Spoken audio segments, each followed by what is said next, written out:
So as long as I can remember, as tall as big enough to get onto a boat, my dad's taking me fishing and oystering and crabbing. My family's pretty extensive down here, the older generations. Again, obviously I was born and raised down here. My grandfather and grandparents, they were watermen way back in the day. So it's somewhat of a heritage, it's somewhat of a family tradition as far as the water business down in this particular area of Charles County, down in here in Cobb Island area.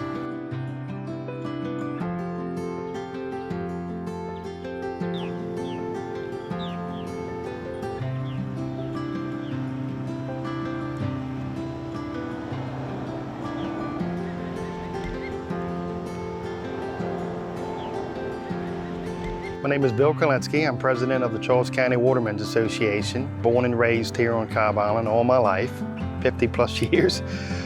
And I'm also a commercial waterman, a commercial fisherman. I'm more emphasized now in my primary work is oyster business, is the oyster fishery. I grow my own oysters. I harvest oysters during the wild fishery season from the state of Maryland.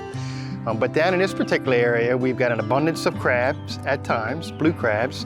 The catfish industry, the catfish market has really exploded over the past 5 to 10 years. It started about 10 years ago, but now it seems like there's more people getting involved into the commercial catfishing. Striped bass, we still have a small commercial fishery to be able to harvest striped bass. And those are primarily the bigger species that we target here in the Cobb Island area, in the Potomac and the Wicomico here in Charles County. There's many challenges.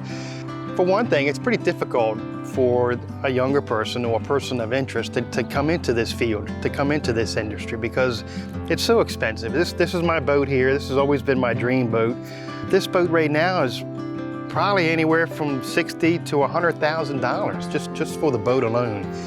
If they have an interest, whoever might be interested in going into the crabbing business, to crab pots or to trot line or whatever type of gear we're talking about, that could be anywhere from another to $20,000 to $50,000 as far as gearing out. And that is a huge amount of money to invest as far as going into a specific type of fishery here in the commercial industry. Oystering has always kind of been an art. People think they can kind of just hop on the boat and go in here and catch oysters, but there's a little bit more to it. It takes years to develop the techniques and years to kind of master to be a really good oysterman. And just the day-to-day operation, we're dealing with Mother Nature as far as the weather. We're dealing with the water quality as far as that's going to impact your harvest and such. It's pretty difficult to be a waterman these days, and that's just kind of the tip of the iceberg. I'm sure there's other things that I'm quite not recalling that are out there that are going to impact us in one way or the other. So a positive, if we look at the history here in Cobb Island, at one time there was 100 boats. I'm referring to the oyster industry, 100 boats, and just the activity that went out of here back in the day. There's a lot that's going on. It's a way of life. I mean, I've always done it all my life. It's when you get on this boat by yourself or with your family or another person, and I mean, just the reward from that. It's hard work. If I don't leave the dock, if I don't go to work, then I don't get paid. People don't get fed because we are providing a food source, the seafood business, for people to consume and such. So there's a lot more rewards that I'm probably not thinking of right now, but it's a good way of life. It's been a good history, heritage, as far as generation from generation, and just not me, but the local watermen as well. This goes way back when here in the Cobb Island region and Lower Charles County as far as people working the waters. So I can remember back to the early 80s, the late 70s, and again, there was many boats that traveled out of here to go to work. This is the only oyster boat that's coming out of Cobb Island right now. So from the 80s to where we're at today, from 100 boats down to one boat, that is a tremendous amount of change that has occurred specific to the oyster fishery. The water quality, the erosion is enormous that I can't absorb the amount of erosion and the loss of land that has occurred in this area that I go by every day. And I can remember as a kid that there was land that stuck out another 100, 200, 300 feet, but now it's washed away in the river systems and such.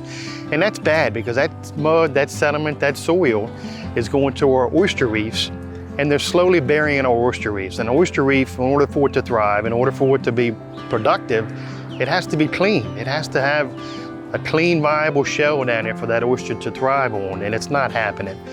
That's somewhat of the topics, I guess, as far as some of the stuff that I'm seeing. So one thing that I did find out here in Charles County alone is 247 people, residents in Maryland, that hold commercial licenses. So, which might not seem like a whole lot, but compared to other counties, other areas within the state of Maryland, but there's that much activity that is taking place here in Charles County. So I would tell people to buy local because we're supporting the local community here.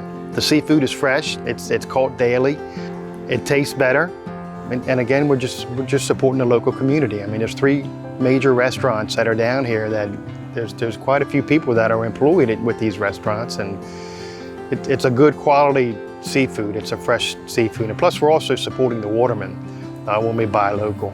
So yes, I encourage you to support your local Waterman and to buy local seafood here in Charles County.